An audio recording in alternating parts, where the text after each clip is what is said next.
अस्सलाम वालेकुम नाजरीन, प्रोग्राम दूसरा रुख में खुशामदीद। मैं हूं आपका मेज़बान नादुर गुरामानी। नाजरीन, इस वक्त कश्मीर के इंतखाबात को लेकर इत्तेहादी जमातें पाकिस्तान पीपल्स पार्टी और जो हुक्मरान जमात है मुस्लिम लीग नून, उनके दरमियान इख्तलाफात बढ़ते हुए नज़र आ रहे हैं।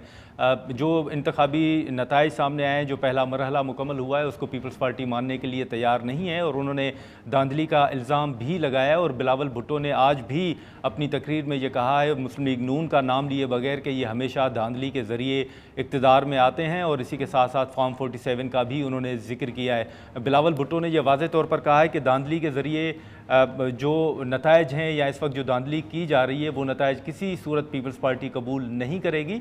मुस्लिम लीग नून ने पीपल्स पार्टी के तहफ़्फ़ुज़ात मुस्तरद करते हुए उन्हें शिकस्त तस्लीम करने का मशवरा दिया और मरियम नवाज़ शरीफ साहिबा की जानिब से भी एक सख्त बयान दिया गया है, जिसमें कहा गया है कि पाकिस्तान पीपल्स पार्टी जो है वो धांधली की माहिर है। और इसी तरह नून लीग की जानिब से ये भी कहा गया है कि पीपल्स पार्टी ब्लैक मेलिंग के ज़रिए सिंध पर काफ़ी अरसे से काबिज़ है। अब वफाक के अंदर अगर हम देखें तो पाकिस्तान तहरीक इंसाफ का एक वक्त में फॉर्म 47 के हवाले से एक नैरेटिव था, जिसको इस वक्त पीपल्स पार्टी बड़ा खुलकर इंडोर्स भी कर रही है और ये समझती है कि मुस्लिम लीग नून की हुकूमत भी फॉर्म 47 के तहत है, चाहे वो वफाक के अंदर हो या फिर पंजाब के अंदर। अब ये इख्तलाफात सिर्फ ये सियासी बयानात हैं, सियासी बयानात की हद तक महदूद हैं, या इंतखाबात के बाद भी कोई जो इस वक्त इत्तेहाद है उसमें दरार नज़र आ रही है। पीपल्स पार्टी के तहफ़्फ़ुज़ात हैं क्या? पीपल्स पार्टी के सीनियर रहनुमा सेक्रेटरी जनरल नैयर हुसैन बुखारी साहब हमारे साथ मौजूद हैं। बहुत शुक्रिया बुखारी साहब, आपने वक्त निकाला। सर, हम देख रहे हैं कि कश्मीर के इंतखाबात के बाद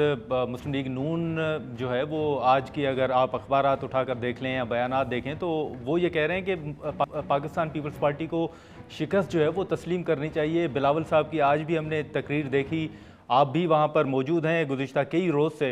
सर, ये सूरत हाल किस तरफ जा रही है? आज मरियम नवाज शरीफ साहिबा ने कहा है कि पीपल्स पार्टी तो धांधली की माहिर है।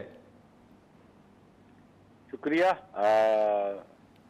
बिल्कुल, आपने अगर चेयरमैन साहब की आज की तकरीर सुनी होगी जी, तो उस पर पाकिस्तान पीपल्स पार्टी का मौक़िफ़ चेयरमैन सामने रखा है जी, और इनके बारे में है कि दालदी की तो पैदावार ये है।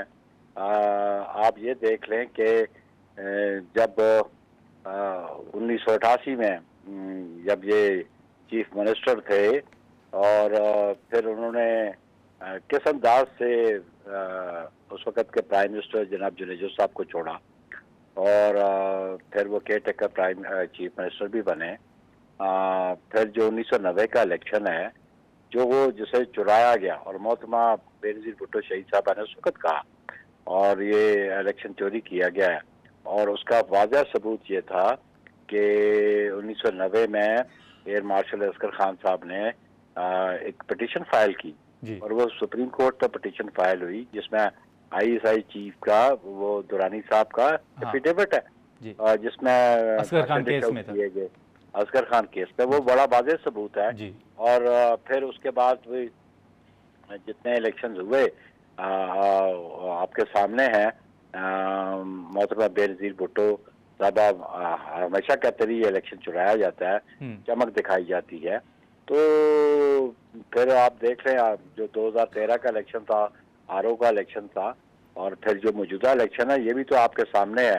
वो हकीकी मानों में वो समझते हैं कि अवाम ने उनको वोट दिया, अवाम ने तो उनको वोट नहीं दिया, इसीलिए वो फॉर्म 47 की गवर्नमेंट कहते हैं। तो मैं समझता हूँ कि पाकिस्तान पीपल्स पार्टी कभी किसी सहारे इक़्तिदार में नहीं आई। पाकिस्तान पीपल्स पार्टी अवामी कुव्वत की बुनियाद पे हमेशा इक़्तिदार में आई और हमेशा अवाम के मैंडेट का एहतराम किया। हम अभी भी कहते हैं कि हम शिकस्त क्यों तस्लीम करें, जब अवाम ने हमारे हक में फैसला दिया जी। उस फैसले को तब्दील किया गया। हमारी मेजॉरिटी थी वहाँ पे 13 सीटों में, और हमसे 3 सीटें बराह रास्त छीनी गई हैं। वहाँ पे चौधरी यासीन की सीट, जो उसकी आबाई सीट है, हमेशा से कामयाब होता रहा। 30 पोलिंग स्टेशन पे उन्होंने धांधली की। अब हमारे पोलिंग एजेंट्स को बाहर निकाल के ठप्पे लगाए और वहाँ पे जो टर्न ओवर है उन 30 पोलिंग स्टेशन का, बाकी जगह 40%, 41% से ज्यादा नहीं है। उन पोलिंग स्टेशन का टर्न ओवर 90% से ओवर है। तो ये दुनिया में किसी जगह भी 90% टर्न ओवर नहीं होता। तो ये इतना टर्न ओवर दिखाया गया उस पर। तो ये सीट हमसे छीनी गई, हमें नक्याल वाली सीट हमसे छीनी गई, इखलाक वाली सीट हमसे छीनी गई। तो ये तो बराह रास्त धांधली की पैदावार तो ये है। लेकिन बुखारी साहब, ये जो चले माजी का जैसे आपने हवाला दिया, ये जो 2024 के इंतखाबात है, इस हवाले से भी लोग क्या समझते हैं वो तो अलग बात है, लेकिन अब तो सर पीपल्स पार्टी भी ये खुल के कह रही है कि मौजूदा हुकूमत वो पंजाब की हो या वफाकी, वो फॉर्म 47 के तहत बनी है। आप भी समझते हैं कि शहबाज शरीफ साहब अगर वज़ीर आज़म हैं तो उनको मैंडेट नहीं मिला, वो भी फॉर्म 47 पर हैं? ऑब्वियसली पूरी नून लीग के पास जो मैंडेट है, तो वो सिर्फ हम नहीं कहते, सारा पाकिस्तान कह रहा है, फॉर्म 47 के लोग हैं। तो इसलिए इन्हें हम पे इल्ज़ाम लगाने से पहले अपने गिरबान में भी जान लेना चाहिए। तो बुखारी साहब, अगर ये मौक़िफ़ पीपल्स पार्टी का इतना वाज़ेह है तो आपने देखा होगा कि जो आपके सियासी मुखालफिन हैं वो तो ये भी कह रहे हैं कि फिर पीपल्स पार्टी अगर समझती भी है कि फॉर्म 47 की हुकूमत है तो ऐसी हुकूमत को सपोर्ट क्यों किया जा रहा है? असल में हमने इस मुल्क में जमहूरी निज़ाम के लिए हमने बाद नाखास्ता वो उस वक़्त इनको सपोर्ट किया, हम ट्रेजरी बेंचेस पे बैठे, वरना वो निज़ाम आगे चल ना पाता।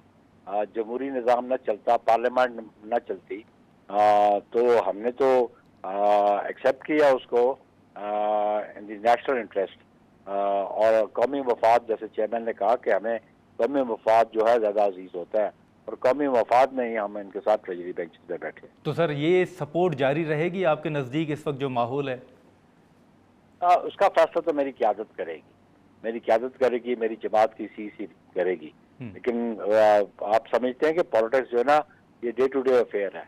जिस तरह के हालात होते हैं उसके मुताबिक फैसले किए जाते हैं। तो फैसले जो हमारा फोरम है, जो पार्टी की सेंट्रल कमेटी है, वो हमारा फोरम है, हमारी क़यादत का ये इख्तियार है। बिल्कुल बुखारी साहब, लेकिन ये सवालात अगर नून लीग के सामने भी रखें तो वो बड़ा पुरएतमाद हैं, बड़ा कॉन्फिडेंटली वो ये कहते हैं कि पीपल्स पार्टी ने कहीं नहीं जाना और शहबाज शरीफ साहब ने 5 साल पूरे करने हैं बतौर सीनियर पॉलिटिशियन। सर आप भी यही माहौल देख रहे हैं कि शहबाज शरीफ साहब 5 साल पूरे करेंगे? देखिए जी, हमारा मौक़िफ़ तो डे वन से यही था, लेकिन हमने कतन ये तो नहीं कहा कि जो हमारा पॉलिटिकल कैपिटल है वो डैमेज करें। हाँ। अगर वो हमें साथ रखना चाहते हैं तो वो फिर जो डेमोक्रेटिक प्रिंसिपल्स हैं या डेमोक्रेटिक नॉर्म्स हैं उनको तो एक्सेप्ट करें, उनको तो एस्टैब्लिश करें। हमने ये तो नहीं कहा था कि आप पाकिस्तान पीपल्स पार्टी के मैंडेट को ना माने, इग्नोर करें और जबरन उसको अपने मफाद में हासिल करें। ये तो हमने कभी भी नहीं कहा था। हमने गिलगित बल्तिस्तान में कंटेस्ट किया, वहाँ भी हमारे 3-4 सीटों पे इन्होंने जबर किया। आज भी ये जो मीरपुर डिवीजन में सीधी हमारी 7 सीटें बनती थी, कम अज कम हमारी 7 सीटें बनती थी, जो इन्होंने 3 सीटें हमसे छीन। तो बुखारी साहब, ये जो आपके तहफ़्फ़ुज़ात हैं सर, अगर ये बरकरार रहते हैं, क्योंकि अभी 2 फेज़ तो सर रहते हैं कश्मीर के अंदर, इंतखाबात अभी होने हैं, अगर पीपल्स पार्टी के ये तहफ़्फ़ुज़ात बरकरार रहते हैं तो फिर क्या इस पर गौर हो सकता है कि हुकूमत के साथ रहना है या नहीं रहना? ऑब्वियसली मैंने कहा ना, ये डे टू डे पॉलिटिक्स है। अभी चेयरमैन साहब ने कल भी अपना मौक़िफ़ दिया, आज भी मौक़िफ़ दिया। हाँ। और अब हम बावर कराना चाहते हैं उन फोर्सेस को कि जो मुस्लिम लीग के लिए काम करती हैं या उनको तक़वियत देने के लिए, कि पाकिस्तान में और बिलखुसूस आज़ाद कश्मीर में जो हालात हैं, उन हालात को मद्देनज़र रखते हुए यहाँ पे free, fair and transparent election होने चाहिए। यहाँ के अवाम का जो मैंडेट है उसका एहतराम करना चाहिए। यहाँ पे लोग जो जिस जमात के हक पे अपनी हक रायदही इस्तेमाल करते हैं उसको एक्सेप्ट करना चाहिए। हमारा मौक़िफ़ तो ये है। अच्छा, लेकिन सर कल जो जैसे आपने भी फोर्सेस का जिक्र किया, इसी तरह कल बिलावल साहब ने रियासत के हवाले से बात की, फिर उनकी एक वजाहत भी आई। आज जो वज़ीर इत्तलात हैं पंजाब, उनका भी बड़ा अहम बयान सामने आया कि कल बिलावल साहब ने बयान दिया और उसके बाद वो सारी रात जो है वो वजाहतें देते रहे कि उनका ये मतलब नहीं है। आपके नज़दीक सर बिलावल साहब क्या कहना चाह रहे थे? रियासत से मुराद उनकी क्या थी, या जो उज़्मा साहिबा कह रही हैं उस पर क्या कॉमेंट करेंगे आप? देखिए जी, रियासत के जो अदारे हैं, हाँ, उसमें इलेक्शन कमीशन भी आता है, उसमें कैबिनेट भी आती है, उन अदारों की तरफ है कि आज भी उनका जो कश्मीर अफेयर्स का मिनिस्टर है वो मुजफ्फराबाद में बैठा हुआ है, वो डायरेक्शन जारी कर रहा है। यहाँ पे हमारे जो प्राइम मिनिस्टर है उनकी तो इफेक्टिवनेस नहीं है, क्योंकि एक तो इलेक्शन प्रोसेस शुरू हो गया, डे टू डे अफेयर होते हैं। लेकिन वहाँ से अगर इस्लामाबाद से आप कश्मीर के मामला को कंट्रोल करेंगे तो ऑब्वियसली हम एतराज़ तो करेंगे। अगर इलेक्शन कमीशन जो है वो फ्री फेयर इलेक्शन कराने में अपना किरदार अदा नहीं कर सकता, तो उस पर भी हमारे तहफ़्फ़ुज़ात हैं, इससे भी हमने बात की। ठीक है बुखार साहब, आखिर में सिर्फ इतना बताइएगा सर कि ये जिन तहफ़्फ़ुज़ात का बिलावल साहब ने आज भी इजहार किया है और 2 फेजेस के हवाले से भी वो बात कर रहे हैं, सर अगर सूरत हाल बरकरार रहती है तो बतौर सीनियर पॉलिटिशियन सर आपके खदशात क्या हैं, आपके तहफ़्फ़ुज़ात क्या हैं? देखिए जी, हम तो बड़े हमारी मेजॉरिटी बनती थी मीरपुर डिवीजन में, हम बड़े समझते हैं कि जो हमारी पोजीशन है यहाँ पे ऑन ग्राउंड, हमारी बहुत बेहतर पोजीशन है और हम यहाँ पे सीटें जीतना चाहते हैं। हाँ। बिलखुसूस एक बात जो मैं बताना चाहता हूँ कि इलेक्शन कमीशन को जो सीटें ये पंजाब में है 10.5 सीटें बनती हैं जी। और 1.5 सीट जो है एक कराची की और पेशावर में भी, देखें उनके रिजल्ट्स जो है ना वो बड़े अहमियत के हामिल हैं। इसलिए इलेक्शन कमीशन आज़ाद कश्मीर को इंश्योर करना चाहिए free fair and transparent election. ठीक है, क्योंकि वो जो मौक़िफ़ था राना सनाउल्लाह का 11 सीटें हमारी जेब में होती हैं, फिर अगर ये बात हो, अगर इलेक्शन वहाँ पे फ्री फेयर ना हुए तो फिर उनकी तो फिर हमायत हो जाएगी, उनके बयान की तस्दीक हो जाएगी। चलें बहुत शुक्रिया नैयर बुखारी साहब, आपने सर वक्त निकाला। नाज़रीन, पीपल्स पार्टी के सीनियर रहनुमा सेक्रेटरी जनरल नैयर हुसैन बुखारी साहब की गुफ्तगू आपने सुनी, जो पीपल्स पार्टी के तहफ़्फ़ुज़ात थे, जो उनको खदशात हैं, उस हवाले से हमने गुफ्तगू की। यहाँ पर एक मुख्तसर सा ब्रेक लेते हैं और ब्रेक के बाद शफ़ीउल्लाह जान साहब हमें ज्वाइन करेंगे। प्रोग्राम में एक बार फिर खुशामदीद नाज़रीन। पीपल्स पार्टी के सेक्रेटरी जनरल नैयर हुसैन बुखारी साहब की गुफ्तगू आपने सुनी। इस वक्त शफ़ीउल्लाह जान साहब वज़ीर इत्तलात खैबर पख्तूनख्वा हैं, वो हमारे साथ मौजूद हैं, हम उनसे गुफ्तगू करेंगे। शफ़ी जान साहब बहुत शुक्रिया, आपने वक्त निकाला। इस वक्त गिलगित बल्तिस्तान के इंतखाबात के बाद आप देख रहे हैं कि जो कश्मीर के अंदर इंतखाबात का पहला मरहला मुकम्मल हुआ है, उसके बाद इत्तेहादी जमातें जो हैं वो उनके आपस में जो लफ्ज़ी गोलाबारी अगर कहें हम, वो जारी है, एक दूसरे पर धांधली के इल्ज़ामात भी आयद किए जा रहे हैं। इस सारी सूरत हाल में पीपल्स पार्टी जो है वो पीटीआई के एक पॉइंट को ज़रूर इंडोर्स कर रही है कि जो मौजूदा हुकूमत है वो फॉर्म 47 के तहत है या धांधली के इल्ज़ामात भी आयद किए जा रहे हैं। आपको ओवरऑल सूरत हाल को किस तरह देख रहे हैं और आप समझते हैं कि कोई ऐसे माहौल में अगर पीपल्स पार्टी की पीटीआई के साथ बात होती है तो पीटीआई भी हाथ मिला सकती है पीपल्स पार्टी के साथ? सबसे पहले नादिर साहब आपका शुक्रिया। जहां तक पीटीआई की बात फॉर्म 47 का आपने जिक्र किया, तो ये तो बड़ा आसान हल है, इसमें तो ना बयानबाजी का कोई लेना देना है ना ताल्लुक है। पीपल्स पार्टी की वजह से ये जो मौजूदा हुकूमत है ये कड़ी है। पीपल्स पार्टी ने इसको वोट किया है। पीपल्स पार्टी जो है वो इस हुकूमत का हिस्सा है, वो माने या ना माने। वो आईनी जो ओहदे हैं उस पर बराजमान है। सदर पाकिस्तान उनका है, सदर पाकिस्तान ने इसी पार्लियामेंट से इस्तिस्ना भी लिया।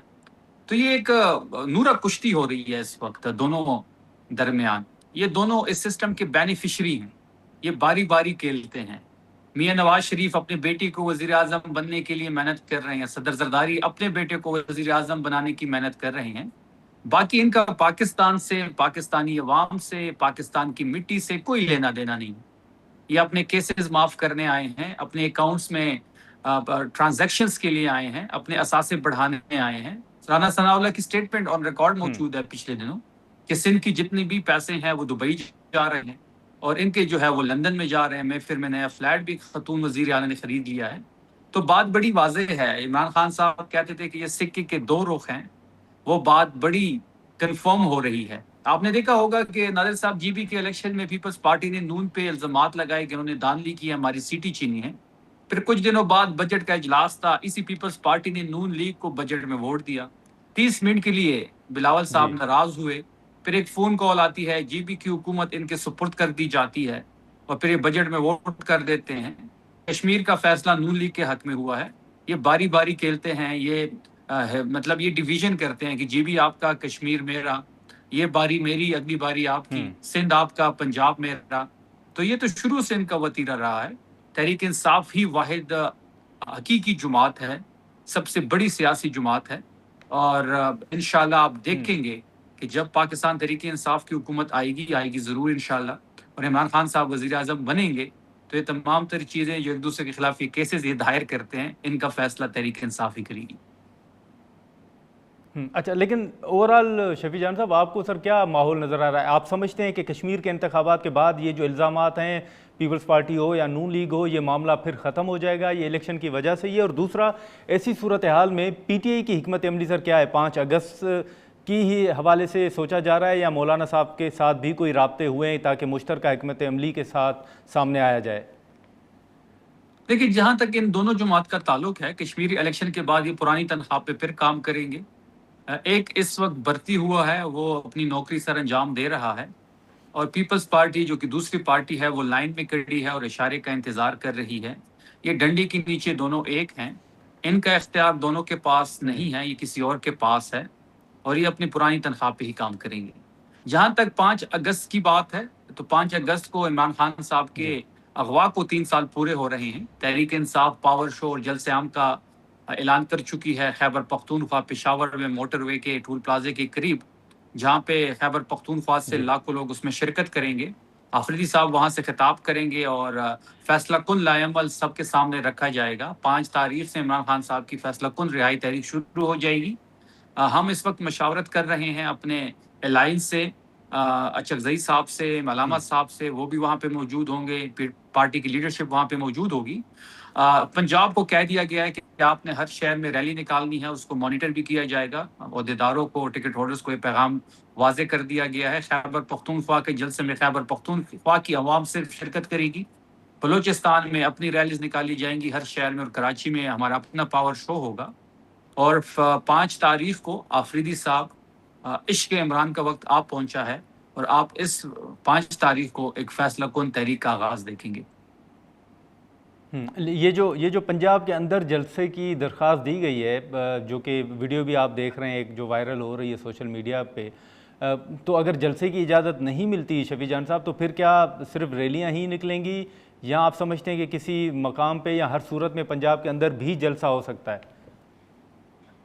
देखिए, जहां तक पंजाब की बात है, तो 9 मई के बाद तहरीक इंसाफ को 2 दफा एनओसी मिली है, और हमने कई मरतबा एनओसी के लिए अप्लाई किया है। एक संजानी के मैदान पे और एक लाहौर के कोई मवेशी मंडी थी, जो साइट का एरिया था, वहां पे इजाजत मिली। और वो इजाजत भी कैसी थी, वो आप सबके सामने थी कि कंटेनर पे इंतजामिया चढ़ती है, लोगों से माइक खींचते हैं, लाइटों को तोड़ा गया। इन दोनों मौकों के अलावा किसी भी मौके पे हमें एनओसी नहीं मिली, और हमने बारहा एनओसी अप्लाई किया है। इतना खौफ इमरान खान का है पंजाब में और पूरे पाकिस्तान में। एनओसी अगर हमें नहीं मिलती, तो रैलीज निकाली जाएंगी, हर शहर में रैली होगी। सलमान अकरम राजा साहब लाहौर को लीड करेंगे। सलमान अकरम राजा साहब बड़ी मेहनत कर रहे हैं। जितनी मेहनत सलमान अकरम राजा साहब कर रहे हैं पंजाब में, पूरे पाकिस्तान में, वो जनरल सेक्रेटरी हैं, वो आपके सामने हैं। कई मरतबा वो गिरफ्तार भी हो चुके हैं, इस बार भी वो आपको लीड करते हुए नजर आएंगे।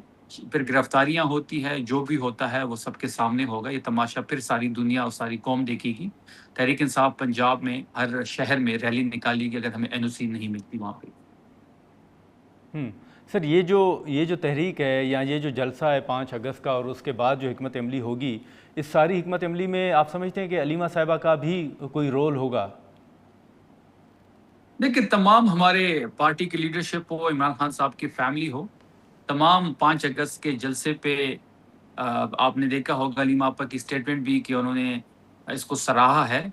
आगे लाएमल दिया जाएगा। तमाम लोग इस पे मुत्तफिक है, तमाम लीडरशिप इस पे मुत्तफिक है। ये लाखों लोगों का मजमा होगा, और अफरीदी साहब जहाँ पे खड़े होते हैं वहाँ पे वैसी जगह कम पड़ जाती है, मर्दान का मैदान हो या फिर आखिरी जलसा मानसेरा का हो। आपको पेशावर के जलसे में भी लोग ही लोग नजर आएंगे, और जगह वहाँ भी कम पड़ेगी। अफरीदी साहब अब आपको एक नए रूप में नजर आएंगे। वो जो मजम्मत के चैंपियन थे, अब आपको अफरीदी साहब का वो रूप नजर आएगा। कल भी आपने उनकी तकरीर देखी होगी, और आज भी यूनिवर्सिटी में उन्होंने खिताब किया, वो भी आपने कवर किया होगा। अब इश्क इमरान का वक्त आप पहुंचा है, और आप देखेंगे कि इश्क इमरान में सड़कें कैसे गर्म होती है, कैसे मजम्मत होती है। मजम्मत से ही हम मफामत की तरफ जाएंगे, और इंशाल्लाह फैसला कुन इमरान खान की रिहाई की तहरीक का वक्त आप पहुंचा है। लेकिन शफी जान साहब, ये जो फिर जितना अरसा हुआ है सीएम साहब को वज़ीर आला बनते हुए और ओथ लेते हुए उसके बाद उन्होंने कोशिश की खान साहब के साथ मुलाकात के लिए, जेल के बाहर भी आए, अडयाला जेल के बाहर, उनको नहीं मिलने दिया गया। लेकिन अब जो आप बात कर रहे हैं कि अब वक्त आ गया है, तो ये जो बीच में 5-6 माह गुजरे हैं, ये आप समझते हैं कि खामोशी थी और खामोशी की भी कुछ वजूहात थी, कोई बैकडोर राब्ते भी थे जिसका इंतज़ार किया जा रहा था? देखिए, पहली बात यह है कि 24 नवंबर को 24 नवंबर को हम पेशावर से निकले थे। उसके बाद से आज तक कोई तहरीक नहीं चलाई गई।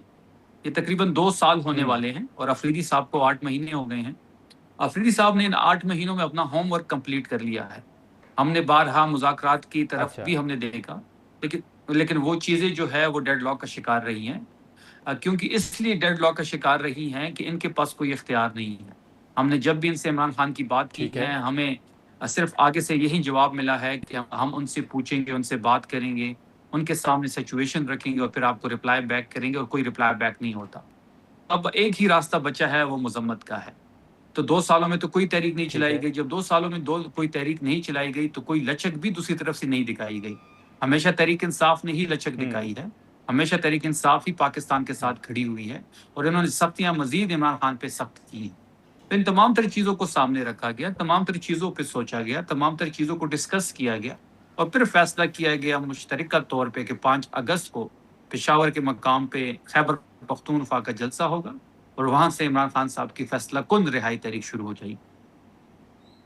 अच्छा, लेकिन शफी जान साहब, ये जो फिर अचकज़ई साहब को खान साहब की जानिब से एक मैंडेट दिया गया था मुज़ाकरात के हवाले से, बातचीत के हवाले से, अब अगर आप फैसला कुन तहरीक की तरफ जा रहे हैं और ऐलान 5 अगस्त को किया जाएगा, तो इससे क्या ये अखज़ किया जाए कि जो अचकज़ई साहब को मैंडेट दिया गया था, अब PTI को ना मुज़ाकरात की कोई उम्मीद नज़र आ रही है और ना ही खान साहब के साथ कोई मुलाकात की उम्मीद है? देखिए, अचकज़ई साहब से मशावरत हो रही है, उनके मशवरे से ही आगे बढ़ा जा रहा है। देखिए, जहां तक मुलाकात की या मुज़ाकरात की आप बात कर रहे हैं, तो प्राइम मिनिस्टर इतना बेबस है कि जब एक वज़ीर आला उनसे कहता है कि मेरी मुलाकात करवाएं इमरान खान साहब से, तो वो कहते हैं मैं पूछ के बताता हूँ। वो अपने मर्जी से लीडर ऑफ अपोजिशन से मुलाकात नहीं कर पा रहा। पिछले 5 महीनों से ये चीज़ डिस्कस हो रही है कि जी मुलाकात होगी, मुलाकात होने वाली है, न्यूट्रल जगह पे होने वाली है, लेकिन वो मुलाकात नहीं कर पा रहा है क्योंकि मुक़्तदर से हामी नहीं भरी जा रही। ये जो वज़ीर आज़म है, ये एक डमी है। ये पेशकश किसने की थी शफी जान साहब? न्यूट्रल जगह पे मुलाकात की आपको किसने पेशकश की थी? देखिए, ये तो हुकूमती अरकान से आप पूछ भी सकते हैं, राना साहब से आप पूछ सकते हैं। कई बार वज़ीर आज़म खुद भी मुज़ाकरात की बात करते हैं, ऑन द फ्लोर आते हैं, हाथ मिलाते हैं। स्पीकर कौमी असम्बली भी इसमें पेश थे, लेकिन वो सारी चीज़ें जो है वो इम्प्लीमेंट नहीं हो पाई। एक मुलाकात जब नहीं ये कर सकते अपनी मर्जी से, तो ये आगे बैठ के मुज़ाकरात पे आपसे क्या बात करेंगे? तो फिर PTI ने कहा है ना कि सर कॉन्स्टिट्यूशन रूम में हम मुज़ाकरात कर सकते हैं। सर, वही हम कह रहे हैं कि हुकूमत के बस में नहीं है। हुकूमत हर चीज के लिए मुक़्तदर की तरफ देखती है। वहां से हामी नहीं भरी गई तो शहबाज शरीफ लीडर ऑफ अपोजिशन से मुलाकात नहीं कर पा रहे। तो इन तमाम तर चीजों को सामने रखा गया है, तमाम तर चीजों को सामने रख के ये फैसला किया गया है कि अवामी प्रेशर बढ़ाना होगा। अब अवाम को भी निकलना होगा। अब ये बात पाकिस्तान की है नादिर साहब, सिर्फ तहरीक इंसाफ या इमरान खान की नहीं है। अब जो हाल पाकिस्तान का इन्होंने कर दिया है, पिछले 1 हफ्ते में पेट्रोल 35 रुपए और डीजल 60 रुपए महंगा हो चुका है। बेरोजगारी इस वक्त पाकिस्तान की बुलंद तरीन सतह पे है, 45% तक गुर्बत बढ़ चुकी है। 71 साल पाकिस्तानी बेरोजगारी की जो एक इंडेक्स है उसमें सबसे ज्यादा इस वक्त है। सेंसिटिव प्राइस इंडिकेटर आपके सामने, exports, economic condition, dollar rate, महंगाई, हर सेक्टर में उन्होंने तबाही फेरी हुई है। अब ये पाकिस्तान की बात है और पाकिस्तानी अवाम को अब निकलना होगा। ठीक। अच्छा शफी जान साहब, अगर मुख्तसर में एक सवाल आपके सामने रखूं, जैसे आपने कहा PTI का पहले भी ये मौक़िफ़ रहा है कि हुकूमत के पास तो इख्तियारात हैं ही नहीं, हम इस्टेब्लिशमेंट के साथ बात करेंगे। तो CM साहब ये जो 7-8 माह रहे हैं और अभी भी CM ही हैं और वो कोशिश भी कर रहे हैं, तो आप समझते हैं कि इन 8 माह के दौरान सोहेल आफरीदी साहब के साथ इस्टेब्लिशमेंट की जानिब से कोई राब्ता नहीं हुआ और ना ही PTI ने उनसे कोई राब्ता करने की कोशिश की है, या आप समझते हैं कि बीच में राब्ते हुए थे लेकिन बात आगे नहीं बढ़ सकी? देखिए, जहां तक राब्तों की बात है तो राब्ते तो पार्टी की सतह पे होंगे। अफरीदी साहब तो ना राब्तों पे बिलीव करते हैं, ना बैकडोर राब्ते पे वो यकीन रखते हैं और ना ही उनका मिजाज ऐसा है। पार्टी से जरूर राब्ता हुआ था, पार्टी ने जरूर पार्टी से बातचीत भी हुई थी, लेकिन वो चीजें जो हैं इमरान खान साहब के साथ मुंसलिक हैं तमाम तर चीज़ें। नाज़रीन, जान साहब की गुफ्तगू आपने सुनी, जो पाकिस्तान तहरीक इंसाफ का मौक़िफ़ था, उस हवाले से हमने गुफ्तगू की। यहाँ पर एक मुख्तसर सा ब्रेक लेंगे और ब्रेक के बाद हम मुस्लिम लीग नून का मौक़िफ़ जानने की कोशिश करेंगे। प्रोग्राम में एक बार फिर खुशामदीद। नाज़रीन, नैयर हुसैन बुखारी साहब और शफीला जान साहब की गुफ्तगू आपने सुनी। अब बाबर नवाज़ खान साहब हमारे साथ मौजूद हैं, मुस्लिम लीग नून के सीनियर रहनुमा रुकन कौमी असम्बली हैं, उनसे हम गुफ्तगू करेंगे। बाबर साहब, बहुत शुक्रिया, आपने वक्त निकाला। सर, सबसे पहले तो आप देख रहे हैं कि कश्मीर के इंतखाबात के दौरान अभी जो इल्ज़ामात आयद किए जा रहे हैं या जो दावे किए जा रहे हैं आपकी इत्तेहादी जमात की जानिब से, अब उसमें सबसे अहम पॉइंट तो ये है कि जो PTI मुसलसल कह रही है कि इस वक्त जो नून लीग की हुकूमत है, वो पंजाब में हो या वफाक में, वो फॉर्म 47 के तहत है। अब आपकी अपनी इत्तेहादी जमात भी ये दावा कर रही है कि आप लोग धांधली के ज़रिए इस वक्त हुकूमत में है। नून लीग किस तरह रिस्पॉन्ड करेगी सर इसको? ब्रदर, सबसे पहले तो मैं ये बताता चलूँ कि इनको फॉर्म 47 की गवर्नमेंट जिसको पुकार है, आज अगर सदर पाकिस्तान बन बैठे हैं तो इनके वोटों से बैठे हैं। अगर 2 सूबों में इनके गवर्नर हैं तो वो इन्हीं वोटों की वजह से बैठे हैं। इस तरह 2 सूबों में इनकी अपनी गवर्नमेंट है। फिर मरकज में तमाम कायमा कमेटियों में इस वक्त चेयरमैन इनके बैठे हुए हैं। ये पूरी एंजॉय कर रहे हैं गवर्नमेंट की मराद को। ये ट्रेजरी बेंचेस पे बैठते हैं। मुकम्मल ये पूरा प्रोटोकॉल वो ले रहे हैं गवर्नमेंट वाला। तमाम बिल मंजूर करवा रहे हैं, बजट मंजूर करवा रहे हैं। इसके बावजूद अगर ये ऐसी बात करते हैं तो मेरा ख्याल है कि ये तो वो मिसाल हो गई, साथ वो गंद खाना और चोंच भी करना, तो मुनासिब नहीं है उनके लिए ऐसी बात करना। अगर उनको ऐसा लगता है कि ये गवर्नमेंट जेली है और ये चीज़ें गलत हैं, तो फिर वो खुद इस गवर्नमेंट का हिस्सा क्यों है और क्यों गवर्नमेंट में बैठे हुए हैं? ये तो उनसे सवाल बनता है फिर। अच्छा, बिल्कुल, ये सवाल हमने पूछा भी है और बुखारी साहब भी और बाकी रहनुमा भी यही कह रहे हैं कि वो तो मुल्क के मुफाद के खातिर वो साथ हैं, क्योंकि जमहूरियत आगे ना बढ़ पाती इसलिए। दूसरा, इस वक्त जो बयानात दिए जा रहे हैं बाबर साहब, आप देख रहे हैं कि इनका वफाकी हुकूमत के ऊपर कोई असर पड़ सकता है या इत्तेहाद में कोई दरार आ सकती है? देखें, ये तो अभी इलेक्शन चल रहे हैं। इलेक्शन में जमहूरियत का हुस्न है कि जब 2 लोग आपस में मुखालिफ एक दूसरे के अगेंस्ट जब कैंपेन करते हैं तो वो अच्छाइयाँ बुराइयाँ सब कुछ करते हैं। ये तो इलेक्शंस के बाद ही पता चलेगा कि जिस वक्त लोग जब वोट करेंगे, जो बंदा जीत के आगे आएगी जो जमात, तो वो आया उसको 2/3 अक्सरियत मिलती है, नहीं मिलती, सादा अक्सरियत मिलती है या कोalition गवर्नमेंट की तरफ जाते हैं। तो ये भी बड़े दिल की बात होती है। जैसे शहबाज शरीफ साहब ने खुद कॉल करके मुबारकबाद दी थी बिलावल भुट्टो को गिलगित बल्तिस्तान के इलेक्शंस के हवाले से। जहाँ पे ये जीत जाएं तो वो इलेक्शन ठीक होते हैं, जहाँ पे ये हार जाएं तो वो इलेक्शन ठीक नहीं होते। ये इनकी पुरानी रविश है, इस पे आप इतना सीरियस ना लें। लेकिन लेकिन बाबर साहब, चलें, पीपल्स पार्टी भी दावे कर रही है, लेकिन मुस्लिम लीग नून भी तो सर कह रही है कि पीपल्स पार्टी धांधली की माहिर है और ये तो इत्तेहादी जमात है आपकी अपनी। आप भी इसको समझते हैं कि वाकई ऐसा ही है कि पीपल्स पार्टी माहिर है धांधली की? आप देख रहे हैं कि जो मतलब कि आपको मैंने सिंपल ये बताया ना कि तमाम मराद तमाम चीजें लेके मैं इसको मिसाल ऐसे देता हूँ, ये एक सहरा में बना हुआ वो घर है जिसकी छत जो है वो चादरों की है। जितनी तपश है, जो कुछ है, हाँ। अवाम की गालियां, अपनी सियासत दांव पे लगा दी पाकिस्तान को बचाने के लिए नून लीग ने। वो तपश सारी नून लीग सह रही है, गाली गलौज नून लीग सह रही है। और एंजॉय कौन कर रहा है? वजारतों के मजे कौन ले रहा है? कब को कौन एंजॉय कर रहा है? सदर पाकिस्तान की सीट को इवन KPK के गवर्नर तक जो है वो इनके बने हुए हैं, जहां से ये कभी गवर्नमेंट बनाने का नहीं सोच सकते। तो मैं यही कहूंगा कि उनको अपनी पॉलिसी पे नजरसानी करनी चाहिए। तो अच्छा, आखिर में सर ये भी बताइएगा कि आपसे पहले शफी जान साहब से गुफ्तगू हो रही थी, अब PTI जो है वो 5 अगस्त को जलसा करने जा रही है और वो अपनी हिकमत अमली का ऐलान भी करेंगे और शफी जान साहब के मुताबिक वो फैसला कुन तहरीक होगी जो जिसका ऐलान 5 अगस्त को किया जाना है। आप समझते हैं कि इससे हुकूमत के ऊपर कोई असर पड़ेगा, कोई दबाव पड़ेगा?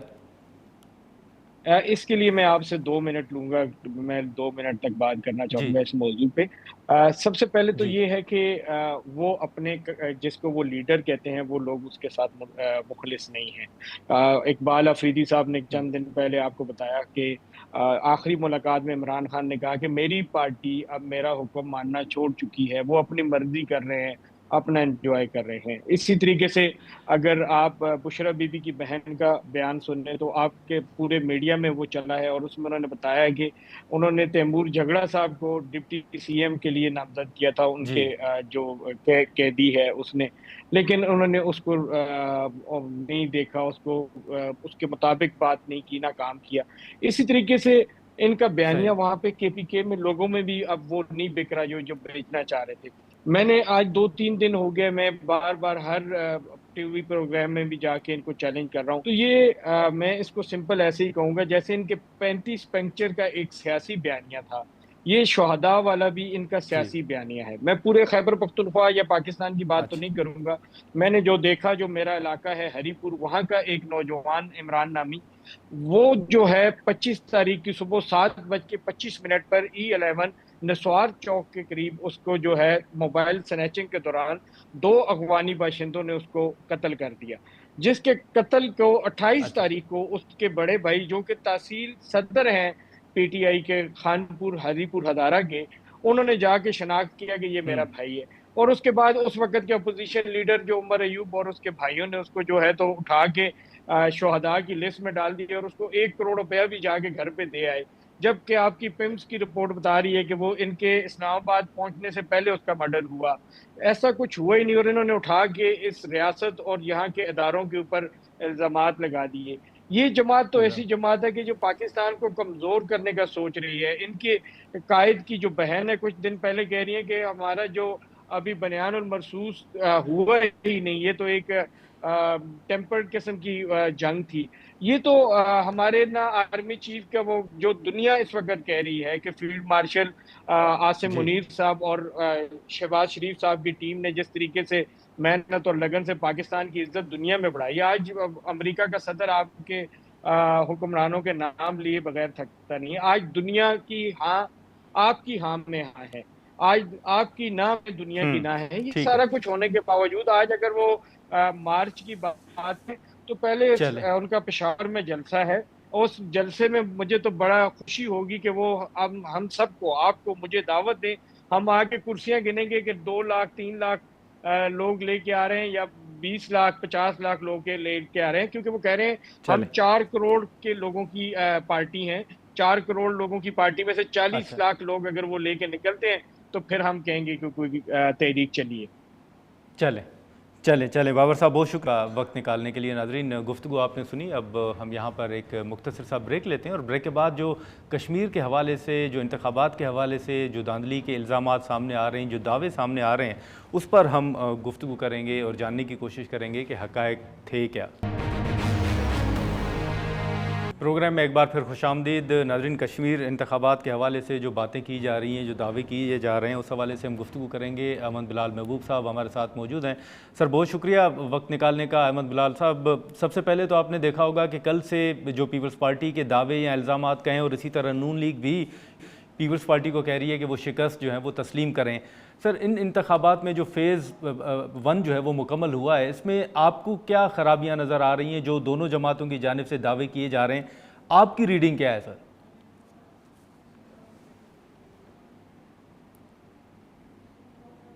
तो जिसको ऑब्जर्व नहीं किया, हम बतौर मुबसर मौजूद नहीं थे, इसलिए जो मीडिया और मुख्तलिफ ज़राए की रिपोर्ट है ऊपर इंसार करते हुए बज़ाहिर लगता है कि ये कुछ हलकों के अंदर तो वायलेंस हुआ है, लड़ाई हुई है, और कुछ के अंदर ऐसा भी हुआ है कि बैलेट बॉक्सेस उठा के जला दिए गए हैं। लेकिन इसके बावजूद जो ओवरऑल आजकल की फिजा है आज़ाद कश्मीर के, उसी कॉन्टेक्स्ट में इस तरह का इलेक्शन हो जाना भी गनीमत है। मैं समझता हूँ कि ये एक निस्बतन एक सेटिस्फैक्ट्री इलेक्शन कहना चाहिए। मैं नहीं कह सकता कि इस पर रिगिंग हुई है या नहीं, क्योंकि जो एडमिनिस्ट्रेशन थी वो तो पाकिस्तान पीपल्स पार्टी के अपनी हुकूमत के तहत थी। वहाँ पे केयरटेकर गवर्नमेंट नहीं होती तो वही हुकूमत चल रही होती है। तो मेरी समझ में नहीं आता कि फिर वो कैसे PMLN के हक में वो किस तरह से रिगिंग कर रहे थे या वोट्स को मैनिपुलेट कर रहे थे। तो मेरा ख्याल को सही समझना चाहिए, और अगर किसी की शिकायत है तो वो आके रिट दाखिल करे या इलेक्शन पटिशन दाखिल करे और उस पर फैसला। इसके अलावा तो कोई हमारे पास हल नहीं है सूरत हाल का। अच्छा, लेकिन सर वैसे तो जैसे ख़वातीन के हवाले से कि इतने एक रेशो जो है वो ज़रूर मौजूद है, इसी तरह आपने देखा होगा कि इंतखाबात के दौरान टर्न आउट के हवाले से भी बड़ी बातें हो रही थी। फिर पीपल्स पार्टी ये भी दावा कर रही है कि कुछ पोलिंग स्टेशन पर तो 110% वोट भी कास्ट हुए हैं। आप समझते हैं कि ये मुमकिन हो सकता है, या फिर वो जो दूसरी बात टर्न आउट के हवाले से दावा किया जा रहा है? देखिए, जो टर्नआउट के बारे में अभी तक इलेक्शन कमीशन ने तो कोई ऑफिशियल चीज़ भेजी नहीं, लेकिन कल मैंने हाँ। 2-3 टेलीविजन के ऊपर ऐसे मिनिस्टर्स का बयान सुना है जिसमें बताया गया है कि 14 लाख तो रजिस्टर्ड वोट थे। ये तो खैर तस्दीक शुदा बात है, लेकिन 6 और जी 6.5 लाख वोटों के दरमियान कास्ट हुए हैं। अगर इसको दुरुस्त मान लिया जाए तो ये 44% के करीब वोटर टर्नआउट है। ये पिछले वोटर टर्नआउट से तो कम है, जो कि 61% के करीब था मीरपुर डिवीजन में, जो कि कंसिडरेबली कम है, क्योंकि बाइकआउट की अपील की गई थी 2 पार्टियों की जानिब से, एक पार्टी और एक तहरीक, लिहाजा उसका कुछ ना कुछ असर जी। होना था। और लॉ एंड ऑर्डर के बारे में भी मशकूक ख्यालात थे, लेकिन मेरे ख्याल में 44% पाकिस्तान के हालात को भी देखते हुए और आज़ाद कश्मीर के हालात को देखते हुए मेरे ख्याल में ये बुरा टर्नआउट नहीं है।